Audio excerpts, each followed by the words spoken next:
வெளிப்படுத்தல் 3:20 யாராவது சத்தமாக நம்ம வாசிப்போம். வெளிப்படுத்தல் 3:20.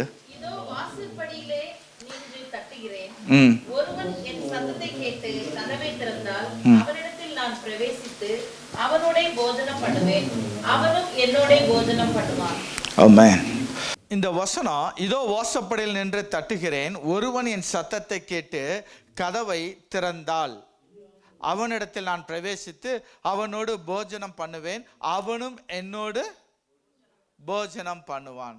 இந்த வார்த்தை எந்த சபைக்கு சொல்லப்பட்ட வார்த்தை?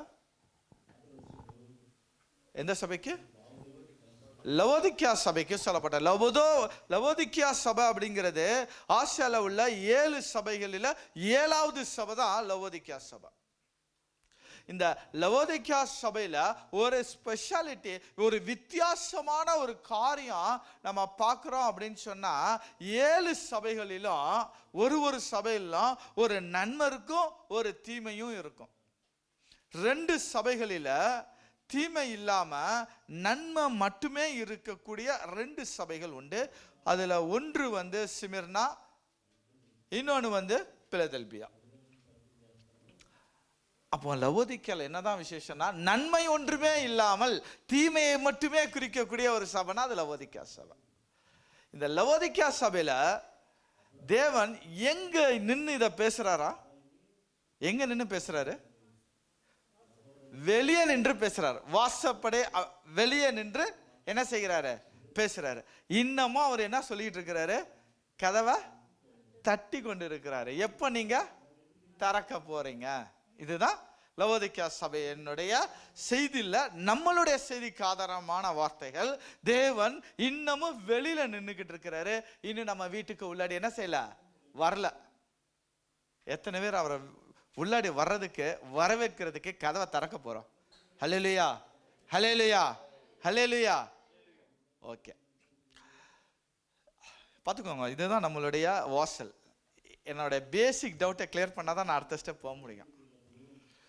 வாசல் இது, கதவு எது? கதவு இதுன்னா அப்ப வாசல் எது? எது வாசல், எது கதவு? எது வாசல், எது கதவு? சொல்லுங்க.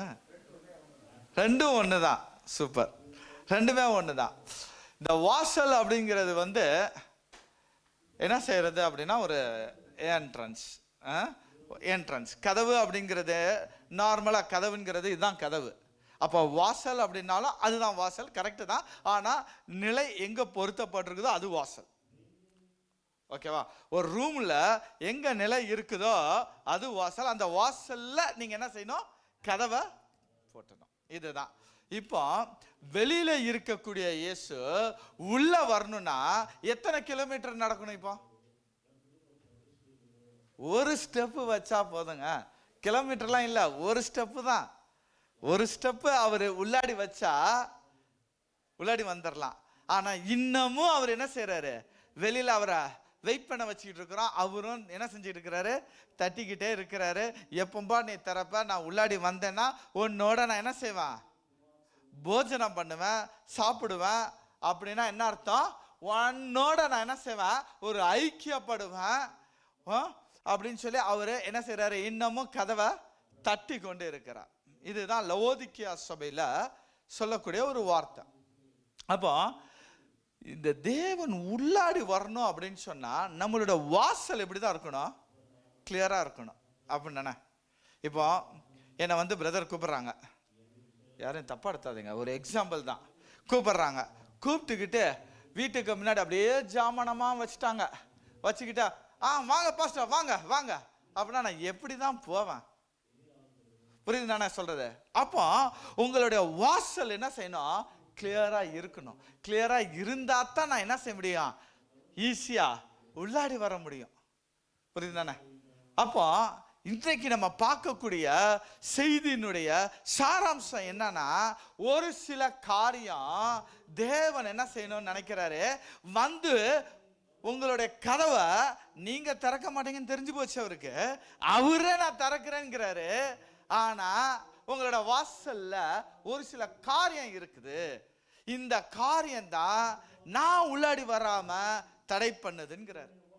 ரெண்டாவது சொல்றாரு, உங்களுக்கு ஆசீர்வாதம் வர்றதுக்கு அதுதான் தடைங்கிறாரு. ஸோ அப்படி வாசப்படியில இருக்கக்கூடிய ஒரு சில காரியத்தை நீங்க என்ன செய்யப்பட வேண்டாம், நீக்கணும். நீக்கினா இன்னும் ஒரு சில காரியம் உள்ளாடி வரும். அப்போ எதற்கெல்லாம் நான் கதவை திறக்கணும், எதற்கெல்லாம் நான் கதவை திறக்க கூடாது அப்படிங்கிறதையும் சேர்த்து இன்னைக்கு நம்ம என்ன செய்ய போறோம், பார்க்க போறோம். ஒரு சிறிய ஒரு நேரத்துக்குள்ளாக பார்த்து ஒரு புதிய ஒரு பாடலையும் நம்ம பாடி கற்றுக்கொள்ள போறோம். ஹல்லேலூயா, ஆமென். ஸோ இந்த வாசப்படியில் இருக்கக்கூடிய முதலாவது காரியம் ஒரு 5-6 குறிப்புகள் தான் நம்ம பார்க்க போறோம். ஒரு முதலாவது ஒரு குறிப்பு அப்படின்னா ஆதியாகமம் 4:7 எது நம்மளோட வாசப்படியில் இருக்குதுன்னு சொல்லப்படுது. வாசிங்க ஆதியாகமம் 4:7 சத்தமாக.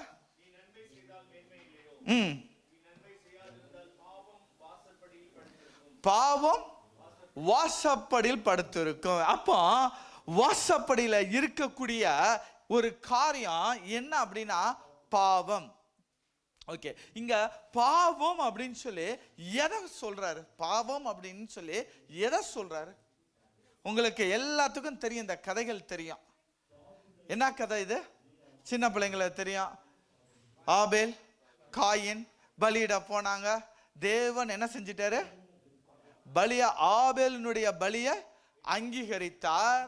காயினுடைய பலிய என்ன செய்யப்படல, அங்கீகரிக்கப்படல. அதனால காயினுக்கு என்ன செய்யப்பட்டது? இப்பதான் வசனம் சொல்லுது, அவன் பாவம் உன்னுடைய வாசப்படியில இருக்கும். ஏன் அப்படின்னா நீ நன்மை செய்யாதிருந்தால் பாவம் உன்னோட வாசப்படியில் இருக்கும். அப்போ நன்மை செய்யாதிருந்தால் அப்படின்னா என்ன அர்த்தம்? பாவம். அதான் சிம்பிளா சொல்லலாம். ஏன்னா பாவத்துக்கு உண்டான டெஃபினிஷன்ல ஒரு டெஃபினிஷன் என்ன, நன்மை செய்ய திராணி இருந்தும் அதை செய்யாமல் போனால் அது அவனுக்கு பாவம். அப்போ என்ன சிம்பிளா சொல்றாரு, எப்பா நீ நன்மை செய்ய, இல்லைன்னா பாவம் உன் வாசப்படியில் இருக்கும். அப்போ அவன் பாவம் என்ன பாவம் அங்க செஞ்சான் அப்படின்னா அவனுடைய முகம் எப்படி இருந்தது? கோபம் இருந்தது, ரைட்டு. அப்புறம் வேற எப்படி இருந்தது? எரிச்சல். அந்த வசனத்தை வாசிங்க, 4:7 வாசித்து 8 வாசிங்க அப்படியே.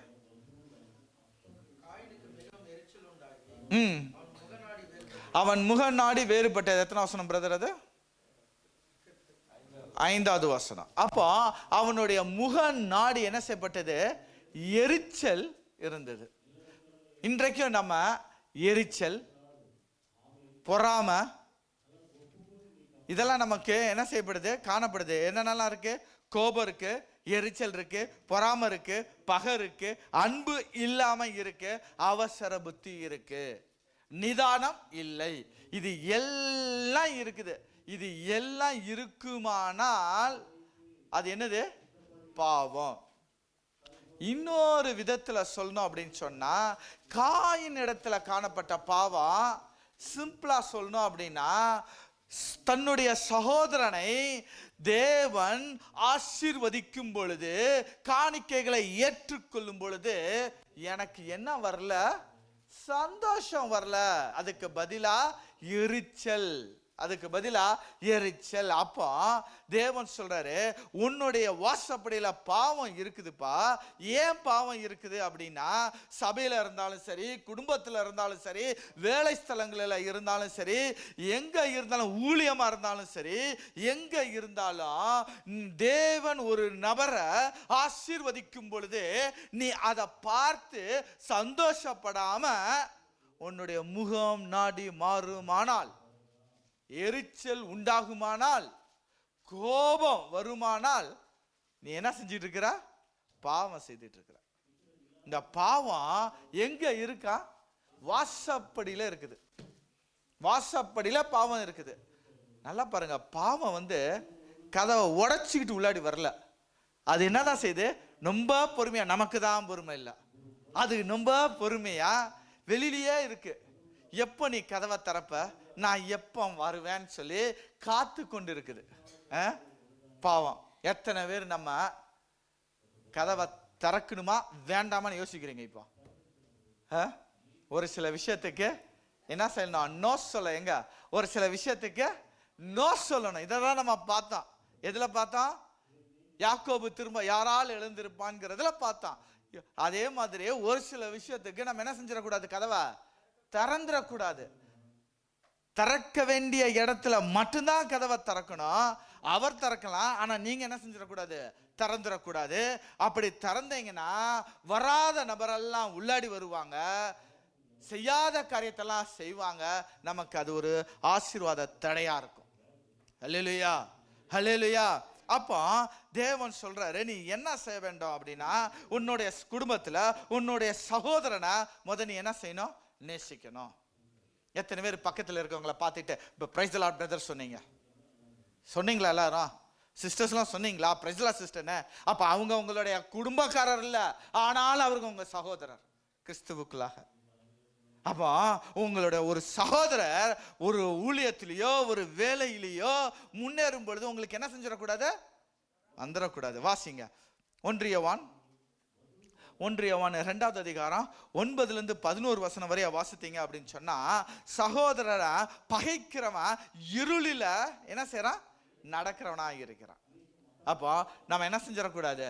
நம்ம பிரைஸ் தி லார்ட் பிரதர் அப்படின்னு சொல்லிட்டோம் அப்படின்னாவே, அவரை நம்ம சகோதரர் அப்படின்னு சொல்லிட்டாவே, அதுக்கப்புறம் அவருடைய ஆசீர்வாதத்துக்காக எவ்வளவு தூரம் நம்ம ஜபிக்கிறோமோ, எவ்வளவு தூரம் முயற்சி பண்றோமோ, அப்போ நமக்கு என்ன செய்யும்? ஆசீர்வாதம் தானா வரும். ஹல்லேலூயா. 1 யோவான் 3வது அதிகாரத்துக்கு திருப்புவோம். 3வது அதிகாரம் 11-12 நம்ம வாசிப்போம்.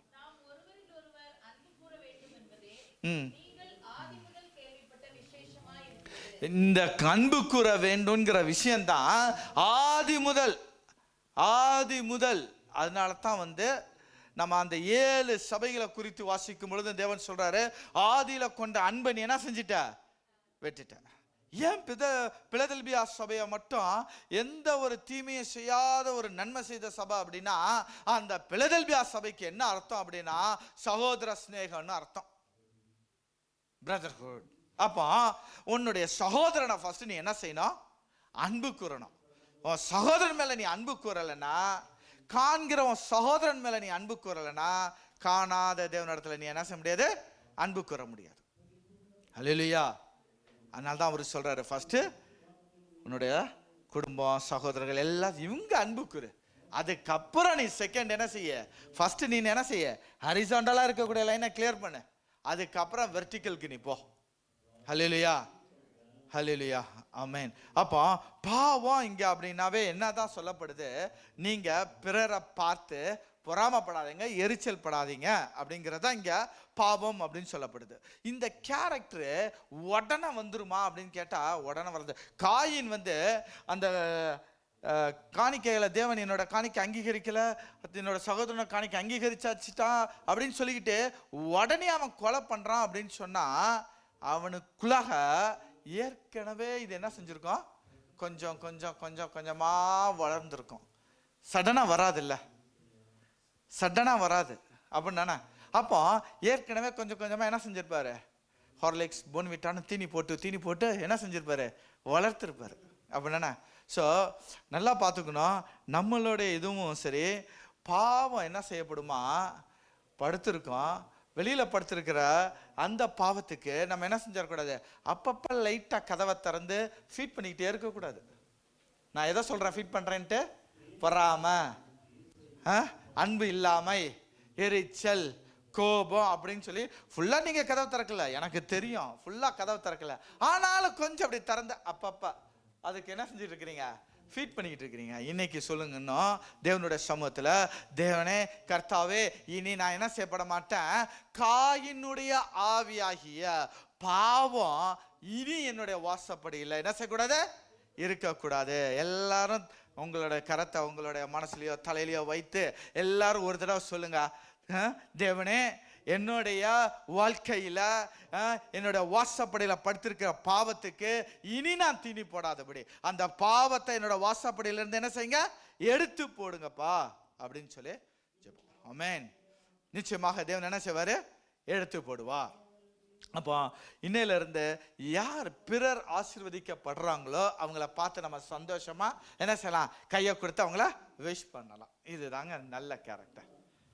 ஸோ அப்படி நீங்கள் விஷ் பண்ண இந்த நல்ல பழக்கங்கள் வர வர வெளியில் இருக்கக்கூடிய பாவம் இப்போ என்ன செய்யும், இனி இவன் கதவை சுத்தமாக திறக்க மாட்டாயா, நான் கிளம்புறேன்னு சொல்லி போயிடும். இல்லைன்னு வச்சுக்கோங்களேன், நம்மால் தான் உள்ளாட்டு இருக்கிறாரு, அடிக்கடி ஆகாரம் போடுறாரு, திறப்பார் ஒரு நாள் அப்படின்னு சொல்லி வெயிட் பண்ணிக்கிட்டே இருக்கும். எத்தனை பேருக்கு புரிஞ்சது? ஹல்லேலூயா. கதவை திறக்க எத்தனை பேர் ரெடியாக இருக்கிறீங்க? யாரும் இல்லையா? தெளிவாக இருக்கிறீங்களா எல்லாரும்? கதவை திறக்கக்கூடாது. தேவையில்லாத நபருக்கு கதவை திறந்தோம் அப்படின்னா குடும்பத்தில் பிரச்சனைகள் வரும். ஹல்லேலூயா. 2வது காரியங்களை பார்ப்போம். 2 ராஜாக்களுடைய புஸ்தகம் 5வது அதிகாரம் 9வது வசனம். 2 ராஜாக்கள் 5வது அதிகாரம் 9வது வசனம்.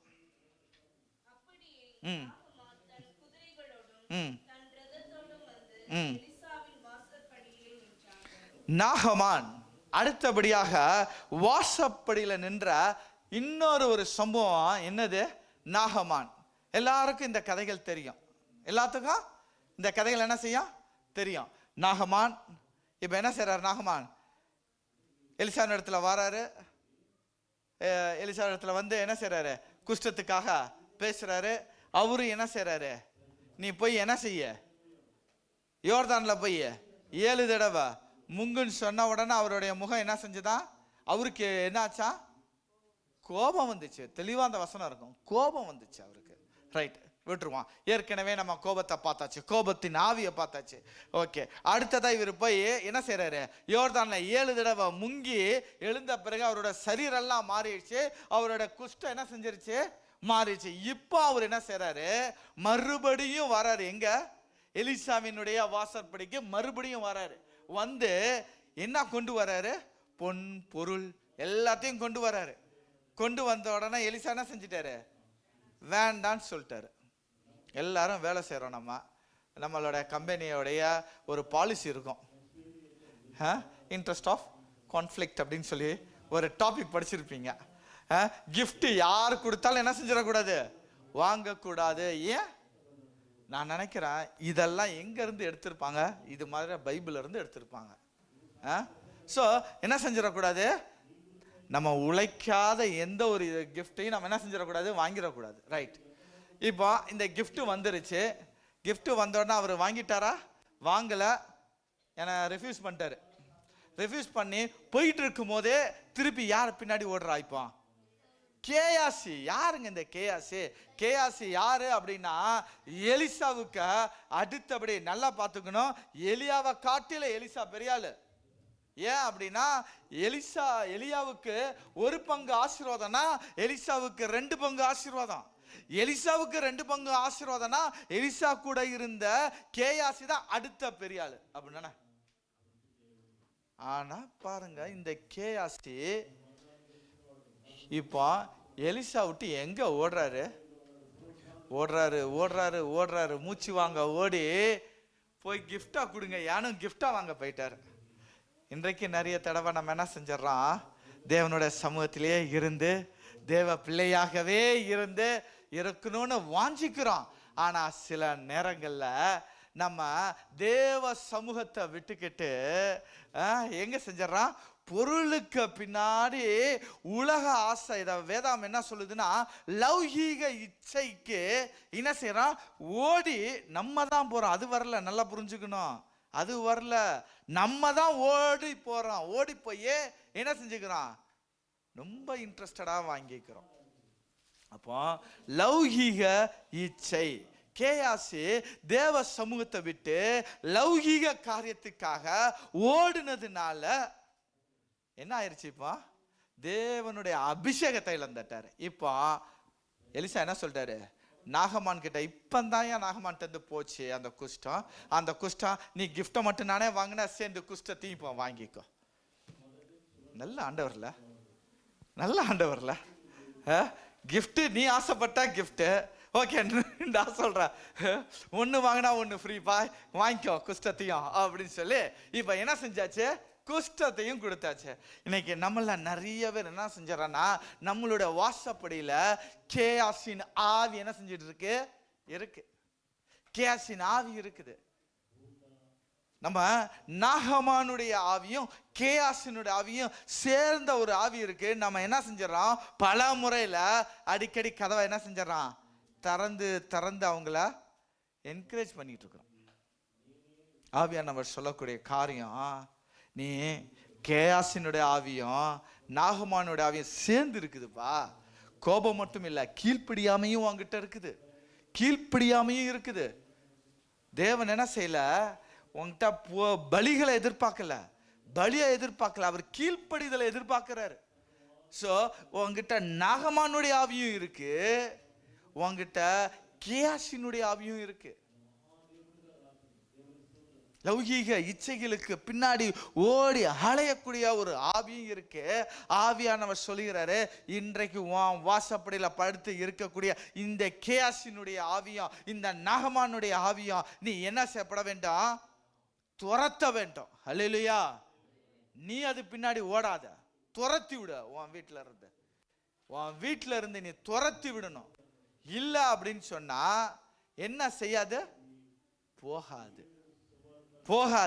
நீ துரத்தா விட்டால் அது போகாது.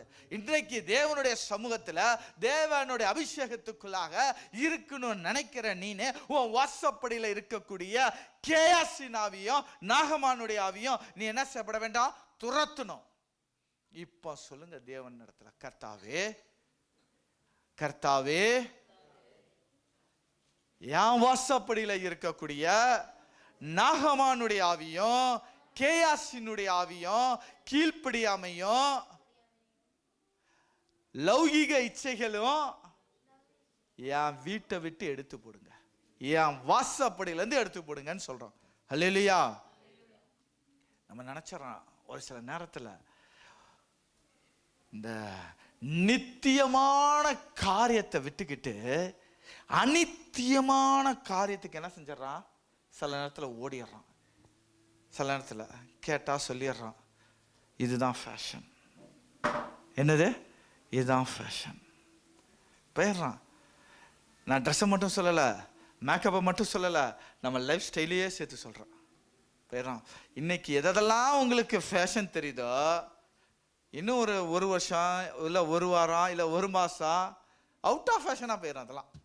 அப்படின்னா ஸோ நித்தியத்துக்காக எலிசாவுடைய சமூகத்திலேயே காத்திருக்கிறத விட்டுக்கிட்டு அநித்தியமான காரியத்தை நோக்கி என்ன செஞ்சிடக்கூடாது, பெயரக்கூடாது.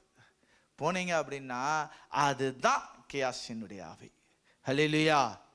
ஸோ தேவன் சொல்லக்கூடிய காரியம் இன்றைக்கு உங்களுடைய சமூகத்திலிருந்து அவர் எடுத்து போட விரும்புகிறார். எடுத்து போட்டு உங்களுடைய கதவுகளை அவர் திறக்க.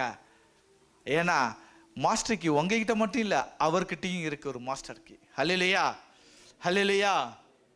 ஸோ அவர் சொல்றாரு, எப்பா உன்னால என்ன செய்ய முடியாது, முழுசா திறக்க முடியாது. ஏன்னா தாவீதின் திறவுகளை உடையவர் நான் இருக்கிறேன்ப்பாங்கிறாரு. நான் திறக்கிறேன், ஆனால் நீ அதை வரட்டு. அந்த அதிகாரத்தை நான் என்ன செஞ்சிருக்கேன், கொடுத்துருக்கேன். முதலாவது குறிப்பு என்ன பார்த்தோம், காயினுடைய ஆவி பாவம். ரெண்டாவது குறிப்பு என்ன பார்த்தோம், கேயாசினுடைய ஆவி லௌகீக இச்சை. மூன்றாவது ஒரு குறிப்பை நம்ம பார்ப்போம். அப்போஸ்தலனுடைய புஸ்தகம் 5வது அதிகாரம் 9வது வசனம்.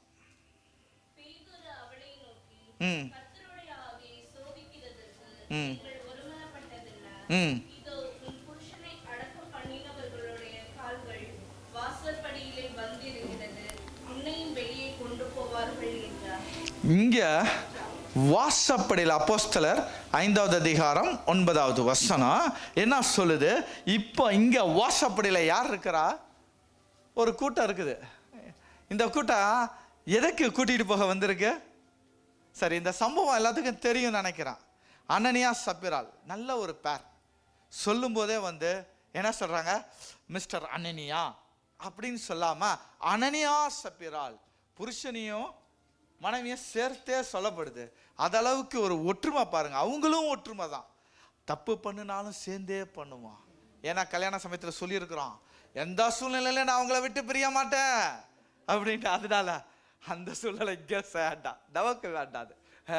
சரி, நம்ம டாபிக்கு வருவான். அப்போ என்ன செஞ்சாச்சு? இவங்க நிலத்தை வித்தாங்க, பொய் சொன்னாங்க, பொய் சொல்லி இப்போ வந்து நிற்கிறாங்க பேதுருக்கிட்ட. இப்போ தான் அவர் சொல்றாரு, உன் புருஷனை எடுத்துட்டு போய் அடக்கம் பண்ணினவங்க இப்போ என்ன செஞ்சிருக்காங்க?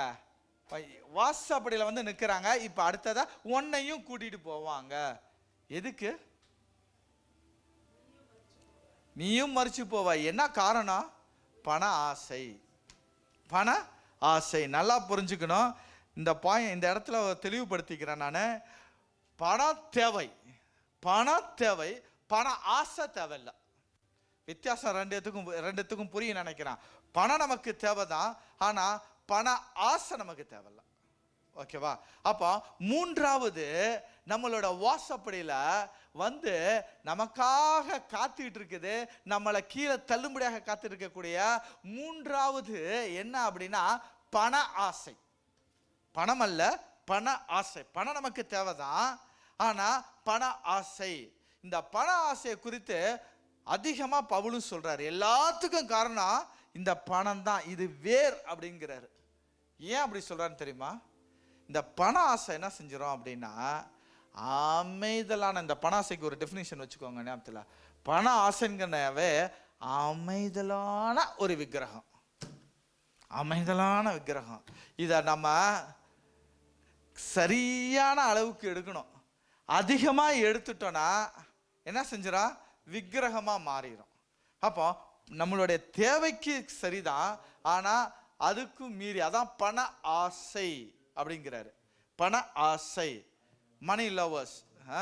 ஸோ இந்த பண ஆசை என்ன செஞ்சிடக்கூடாது? நமக்கு இருக்கக்கூடாது. இன்னைக்கு நிறைய பேர் என்ன செஞ்சிடறோம் அப்படின்னு சொன்னால் பரிசுத்தமாகவே இருக்கிறோன்னு வெளிப்படையாக காட்டிக்கிறோம். இந்த சமீப காலத்தில் ஒரு எக்ஸாம் எழுதுனா, அதில் ஒரு சென்டென்ஸ் ஒன்று கொடுத்துருந்தான், நல்லா இருந்துச்சு. ப்ரிட்டர்னிங். அதை பார்த்த உடனே நான் நினச்சேன், நிறைய விஷயம் ப்ரிட்டர்னிங் ஹோலினஸ் அப்படின்னு நம்ம சொல்லணும்னு நினச்சேன். ஏன்னா பரிசுத்தமாக இருக்கிற மாதிரியே ஒரு ஆக்டிங் கொடுக்குறது. பரிசுத்தமாக இருக்கிற மாதிரியே. தேவன் பரிசுத்தமாக இருக்கிற மாதிரி இல்லை, பரிசுத்தமாக இருக்கணும்னு சொல்கிறார். ரெண்டுத்துக்கும் வித்தியாசம் தெரியும், ரெண்டுத்துக்கும் வித்தியாசம் இருக்குது. சரிதானா? ஸோ தேவன் என்ன எதிர்பார்க்கிறாருன்னா, பரிசுத்தமா இரு.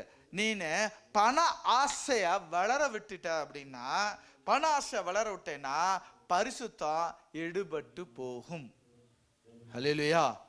இன்றைக்கு நம்ம வீட்டில் நிறைய இவத்தோட வீட்டில் ஆனனியா சப்பிராலின் ஆவி என்ன செஞ்சிருக்கு? வெளியிலேயே இருக்குது. ஜாக்கிரதையா இருக்கணும். நீங்க வெளியிலேயே இருக்குது, ஜாக்கிரதையா இருங்க. எப்போ வேணாலும் அது என்ன செஞ்சிடும்? உள்ளாடி வந்துடும். உங்களுடைய கதவுகளை பூட்ட வேண்டிய காரியத்தில் பூட்டிருங்க. இல்லை அப்படின்னு சொன்னா இந்த பண ஆசை எல்லாத்துமைக்கும் வேறாக இருக்குது, உங்களை கொண்டு போயிடும், பரிசுத்தத்துல இருந்து கொண்டு போயிடும். இந்த பண ஆசை ஸ்பிரிச்சுவல் ரெப்புடேஷனை ஏன்னா எப்படி மாற்றும் அப்படின்னு சொன்னா, ஸ்பிரிச்சுவல் ரியாலிட்டியா, வித்தவுட் ஸ்பிரிச்சுவல் ரியாலிட்டி அதை என்ன செஞ்சிடும்? மாற்றிடும். ஸ்பிரிச்சுவல் ரெப்புடேஷன்ங்கிறது உங்களுக்கு தெரியும். இந்த வார்த்தை ரெப்புடேஷன்ங்கிற வார்த்தை தெரியும்.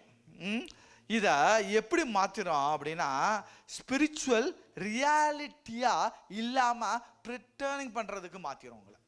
பண ஆசை அதுதான் சொல்றது. பண ஆசை என்ன செஞ்சிடக்கூடாது? இருக்கக்கூடாது. நீதிமொழிகள் 28:20 வாசிப்போம். நீதிமொழிகள் 28:20. இன்னொருங்க மார்க் 10, 21, 22 எடுத்து வச்சுக்கோங்க. நீதிமொழிகள் 28:20 வாசிங்க சத்தமா.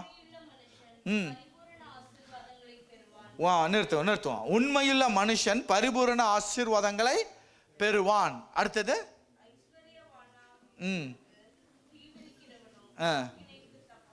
எப்படியாவது ஐஸ்வர்யவானா நான் மாறணும்னு சொல்லி தீவிரிக்கிறவன், அழகா போட்டிருக்கோம் வசனம், தீவிரிக்கிறவன் ஆக்கினைக்கு தப்பான். அப்படின்னா என்ன அர்த்தம்?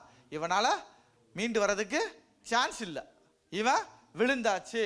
அப்போ நான் ஐஸ்வர்யவனா ஆகணும்னு நினச்சிட்டாவே அதுக்கு வேகமாக தீவிரித்து ஓடுற உன் மனசு அந்த பணம் பின்னாடியே போயிருச்சு அப்படின்னா உன்னை ஆக்கினை தீர்ப்பிலிருந்து உன்னை காப்பாற்ற முடியாதுன்னு சொல்லுது வசனம். சிம்பிளாக சொல்லணும்னா இதை தான் மார்க் 10வது அதிகாரம் 21, 22 ஒருத்தன் நியாயசாஸ்திரி ஒருத்தன் என்ன கேட்குறான், நான் என்ன செய்யணும் நான் சின்ன வயசுல இருந்து எல்லாமே கை கொண்டு வந்துட்டேங்கிறான். அப்போ அவர் சொல்றாரு, நீ என்ன செய்ய, உனக்கு உண்டான ஆஸ்திகளை விற்று ஏழைகளுக்கு கொடுன்னு சொன்னா உடனே வசனம் சொல்லுது 22வது வசனம், மனம் மடிந்து வாசிங்க.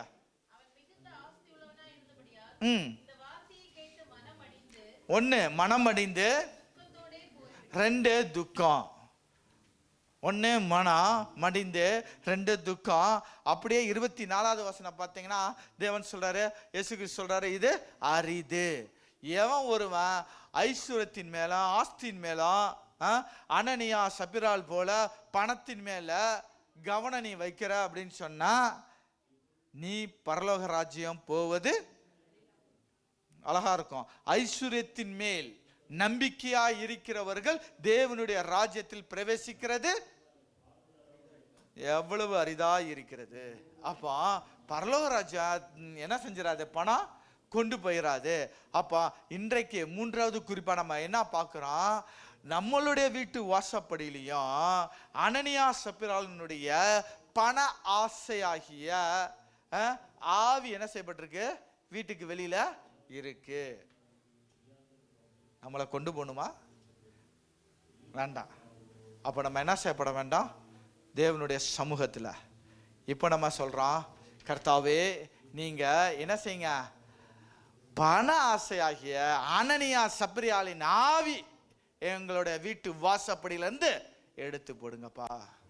ஆமென். 3 காரியத்துக்கு நீங்க என்ன செஞ்சிடக்கூடாது, கதவை திறந்துடக்கூடாது. 1 பாவம், காயினின் ஆவி. 2 கேயாசின் ஆவி, லௌகிக இச்சை. 3 அனனியா சப்பிராளின் ஆவி, பண ஆசை. இந்த 3த்துக்கும் கதவை என்ன செஞ்சிடக்கூடாது, திறந்துடக்கூடாது. கதவை திறந்தீங்க அப்படின்னா நம்ம கிராமத்தில் சொல்லுவாங்க, யாருன்னு பார்த்துக்கிட்டு கதவை தர, தேவையில்லாம எல்லாத்துக்கும் கதவை திறந்தா பிரச்சனை. அதனால எல்லாத்துக்கும் என்ன செஞ்சிடக்கூடாது, கதவை திறந்தக்கூடாது. மணவாட்டிக்கு தெரியும் தட்டுறது யாரு, மணவாளன். எத்தனை பேருக்கு இந்த அனுபவம் இருக்கு, நான் படிக்கட்டில் ஏறி வரும்போதே கதவை திறப்பாங்க. ஏமா என்ன அதான் நீங்க நடந்து வர்றதே தெரியுதுல்ல சத்தம், நம்ம தட்டுற அந்த இதை வச்சு அதுதாங்க உண்மையான மணவாட்டி. யார் மணவாட்டிங்க, நம்ம தான் மணவாட்டி. அப்போ தற்றவர் இயேசுவா, தற்றவர் மணவாளனா அப்படிங்கிறத யாருக்கு தெரிஞ்சிருக்கணும், நமக்கு, மணவாட்டிங்க நமக்கு தெரிஞ்சிருக்கணும். தெரியாம எல்லாத்துக்கும் கதவை திறந்தீங்க அப்படின்னு சொன்னா குடும்ப சமாதானம் போயிடும். ஹல்லேலூயா. அடுத்தபடியாக எதுக்கெல்லாம் கதவை திறக்கணும்னு ஒரு 3 காரியத்தை பார்ப்போம். வாசிங்க. 4வது காரியம், 3 காரியங்கள் நம்ம பார்த்துருக்கோம். 4வது காரியம் அப்போஸ்தலர் 12வது அதிகாரம் 13, 14.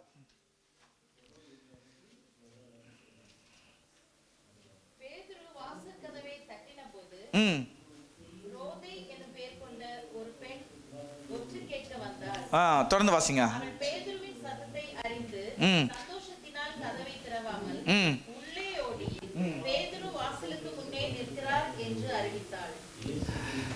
யாருங்க இவங்க, ரோதை. ஓகே, பேதுருக்காக இதுக்கு முன்னாடி உள்ள வசனங்களை வாசித்தீங்கன்னா பேதுரு சிறைச்சாலையில இருக்கிறாரு, அவர் விடுதலை ஆகணும்னு சொல்லி அவருக்காக உட்கார்ந்து ஜெபித்த ஒரு கூட்டம். இதுக்கு முன்னாடி வாசித்தீங்கன்னா, முன்னாடி வசனம் வாசித்தீங்கன்னா அவருக்காக ஜெபித்த கூட்டம். இப்போ தேவதூதன் முதல் காவல் 2வது காவல்லாம் தாண்டி பேதுரு என்ன செஞ்சிட்டாரு, கூட்டிக்கிட்டு வந்துட்டாரு. கூட்டிகிட்டு வந்து விட்டாச்சு. எப்பா நான் உன்னை சிறைச்சாலையிலேருந்து கூட்டிகிட்டு வந்து விட்டாச்சு போ அப்படின்னு சொல்லி விட்டாச்சு. இப்போ அவர் என்ன செய்கிறாரு, நேராக கதவை தட்டுறாரு. கதவுக்கு உள்ளாடி யார் இருக்கா, யார் இவருக்காக விடுதலை ஆகணும்னு சொல்லி ஜெபித்த விசுவாசிகள் உள்ளாடி இருக்கிறாங்க. இவரோ வெளியில இருந்து கதவை தட்டுறாரு. கதவை தட்டின உடனே அந்த ரோதை அப்படிங்கிற அந்த பெண்மணி என்ன செய்றாங்க, அறிஞ்சாச்சு. நல்லா பார்த்துக்கணும், அறிஞ்சாச்சு. பேதுரு வந்துட்டான்னு அறிஞ்சாச்சு, சந்தோஷம் வந்தாச்சு, அவங்களுக்குள்ள சந்தோஷம். ஆனா கதவை திறக்கல. கதவை திறக்காம போயிட்டு அவர் வந்துட்டாருன்னு எல்லாத்திட்டையும் சொல்றாங்க. நான் கேட்கிறேன், நீங்க 10 இல்ல 15 வந்துட்டான்னு சொன்னாலும் அவர் உள்ளாடி வர முடியாது கதவை திறக்காம. ஹல்லேலூயா. இன்னைக்கு நம்மளும் என்ன செஞ்சிடறோம், நிறைய தடவை இப்படிதான் பண்ணிடுறான். விசுவாசமா ஜெபிக்கிறோம் தேவனிடத்துல, தேவன் அதற்கு ஒரு பதிலை கொண்டு வரலான்னு அவர் நின்னா கதவை திறக்க மாட்டேங்கிறான். ஐயோ, தேவன் எனக்கு இப்படி செய்ய போறாரு, தேவன் எனக்கு இதை செஞ்சிட்டாருன்னு. எல்லாம் நல்லதுதான், கதவை திறந்தாதான் அவர் உள்ளாடி வருவார். ஹல்லேலூயா. அப்போ பேதுரு அப்படின்னா இந்த இடத்துல ஒரு 2 காரியங்களை நான் ஹைலைட் பண்றேன். ஒன்று ஐக்கியம், ரெண்டாவது அவரு சொல்லக்கூடிய ஒரு காரியத்தை நம்ம பார்ப்போம். 1 பேதுரு 5:1 வாசிங்க. 1 பேதுரு 5வது அதிகாரம் 1வது வசனம். உடன் மூப்பன் யாரு? பேதுரு. சொல்லுங்க, ஒன்றும் பிரச்சனை இல்லை. அடுத்தது கிறிஸ்துவின் பாடுகளுக்கு சாட்சியும் யாரு? அதே பேதுரு தான்.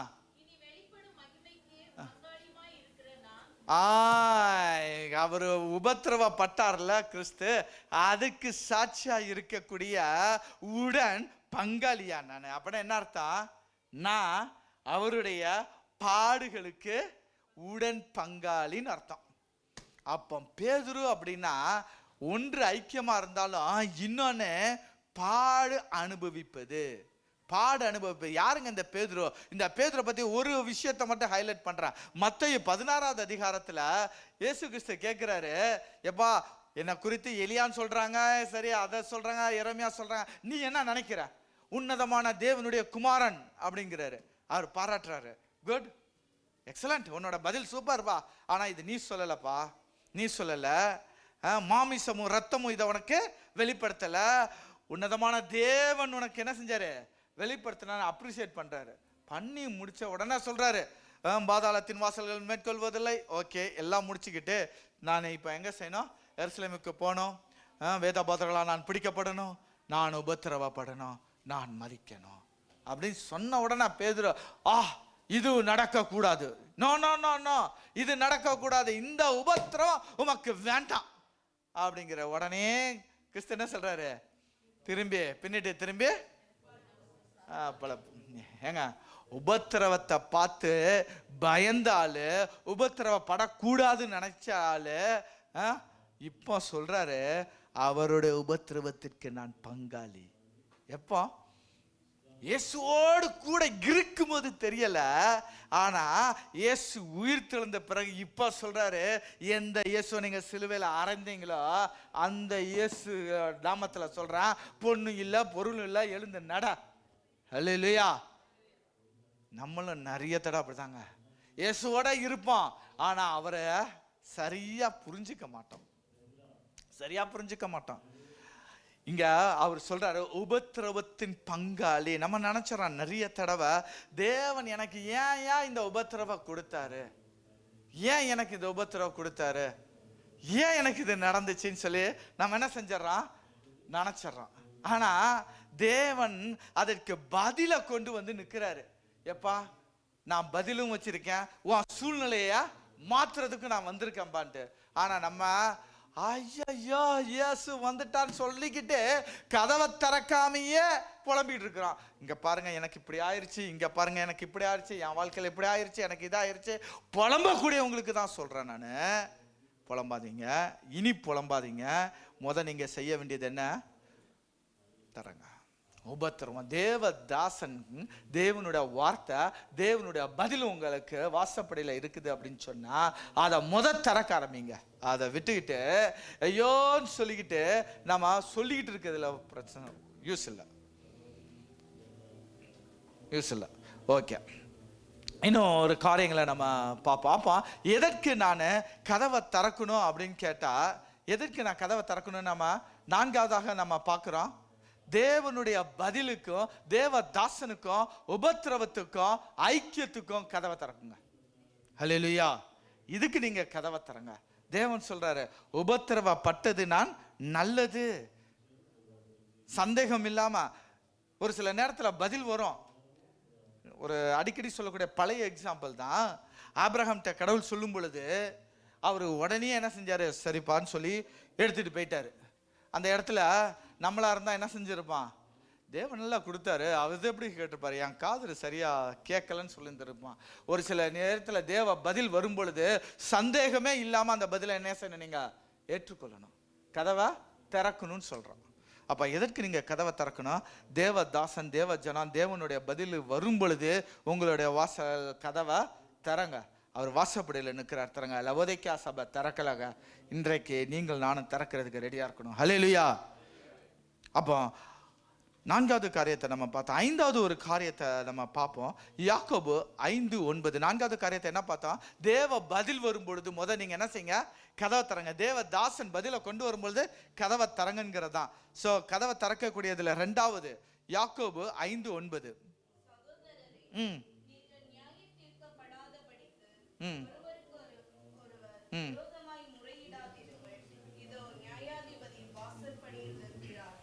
நியாயாதிபதி வாசப்படியில இருக்கிறார். இப்ப அடுத்தது இப்ப யார் இருக்கிறா?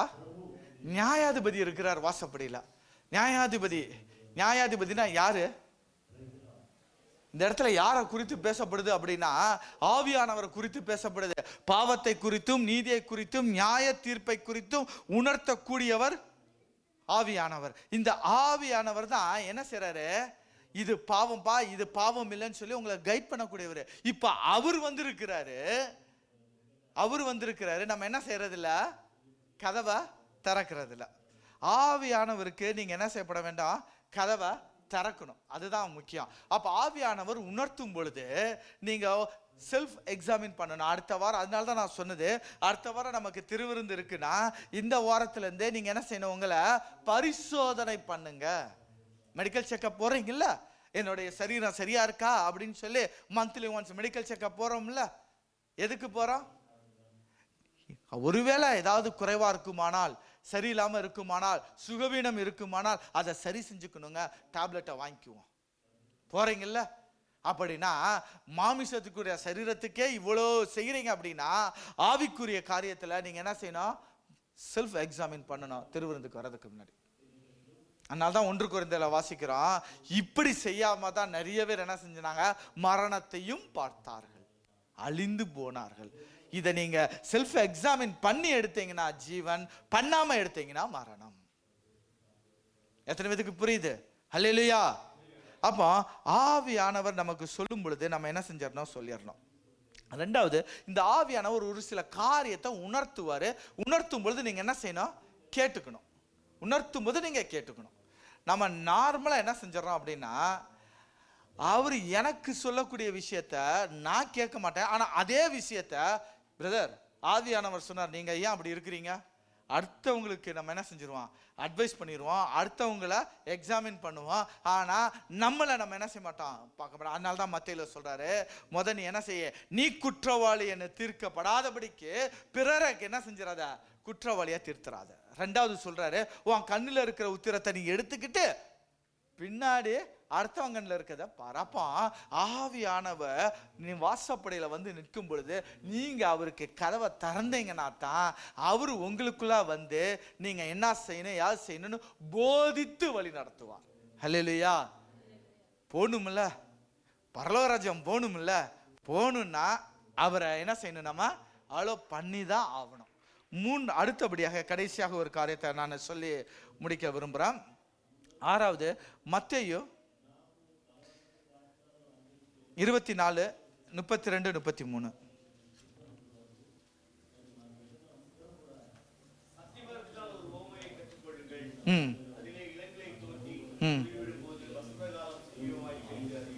ம் 33 வாசிங்க.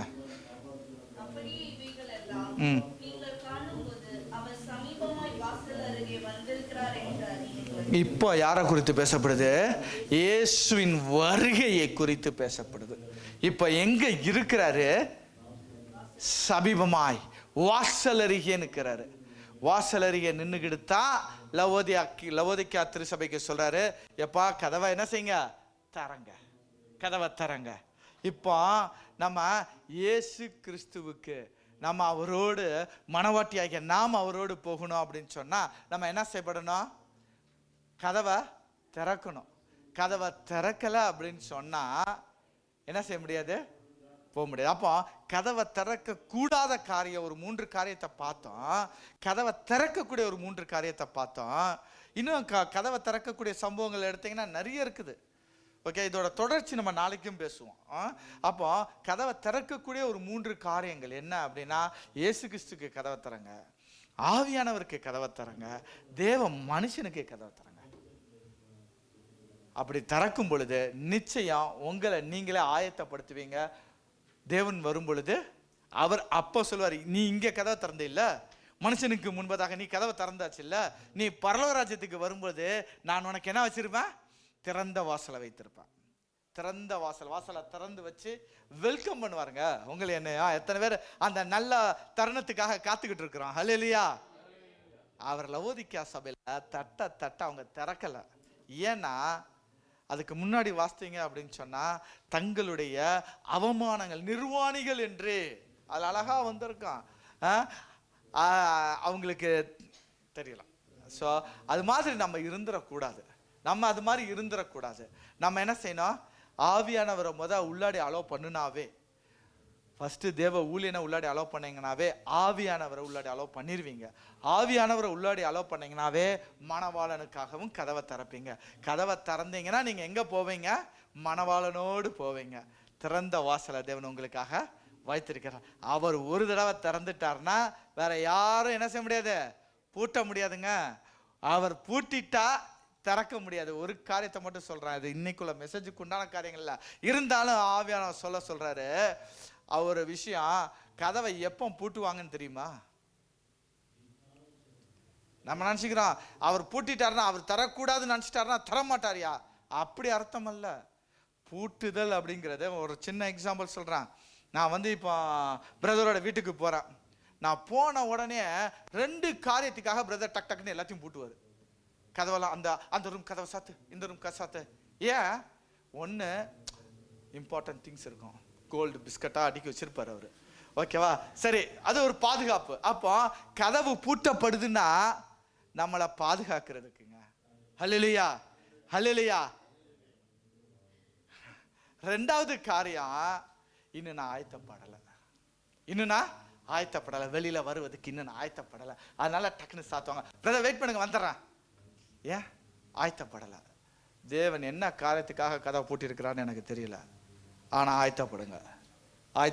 உங்களோட கதவை திறந்து கொடுங்க மணவாளனுக்காக. ஹல்லேலூயா. எல்லாம் எழுந்திருப்போமா? எல்லாரும் எழுந்திருப்போமா? தேவனுடைய சமூகத்துல இன்றைக்கு நம்மளோட வாசப்படியில இருக்கக்கூடிய ஒரு சில காரியங்களை நம்ம பார்த்தோம். கர்த்தாவே, நான் எந்த காரியத்துக்காக கதவை திறக்கணும், எந்த காரியத்துக்காக கதவை திறக்க கூடாதுன்னு என்னோடு நீங்க பேசுனீங்கப்பா. என்னோடு பேசுனீங்க. இருக்கிற ஒவ்வொருவரும் நீங்க இப்போ உங்களுக்குள்ளாவே செல்ஃப் எக்ஸாமின் பண்ணுங்க. நான் எந்த காரியத்துக்காக கதவை திறக்கணும், எந்த காரியத்துக்காக கதவை திறக்க கூடாது? தேவன் சொல்லக்கூடிய காரியம், கதவை திறக்கக்கூடிய காரியங்களை நம்ம திறந்தா அந்த திறந்த வாசல் முன்னாக இருக்கும். ஹல்லேலூயா, ஹல்லேலூயா. தேவன் சொல்றாரு, லவோதிக்கா சபைக்கு கதவை தட்டி கொண்டே இருக்கிறார். லவோதிக்கா சபை திறக்கல, நம்ம திறப்போம். ஹல்லேலூயா. திறந்த வாசலை நம்ம அடைவோம். திறந்த வாசல் என் முன்னே வச்சீங்க, தடையில்லாம பிரவேசிக்க உதவி செய்ய.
நேசித்து காத்து வழிநடத்தி வருகிற அன்பு நிறைந்த நல்ல தகப்பனே, இந்த அருமையான நல்ல வழியிலும் கூட கர்த்தாவே ஆவியானவர் எங்களோடு இடைப்பட்டு சொல்லிய காரியம், வாசல்களை நாங்கள் திறக்க வேண்டாம்.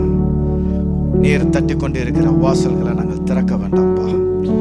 நாங்கள் வாசல்களை திறப்போமானால் நாங்கள் தடையில்லாம பிரவேசிப்பதற்கு திறந்த வாசலை நீங்க எங்களுக்கு வச்சிருக்கிறீங்கப்பா. அதற்காக நாங்கள் நன்றி. எந்தெந்த காரியத்துக்காக நாங்கள் எங்களோட வாசல்களை திறக்க வேண்டாம், எந்தெந்த காரியங்களுக்காக எங்களோட வாசல்களை நாங்கள் திறக்க கூடாது என்பதை ஆவியானவர் மூலமாக எங்களுக்கு நீர் இடைப்பட்டீர், பேசினீர். அதற்காக நாங்கள் நன்றி செலுத்துகிறோம் ராஜா. அந்த பிள்ளைகளுக்காக நாங்கள் ஆசீர்வதித்து ஜெபிக்கிறோம்.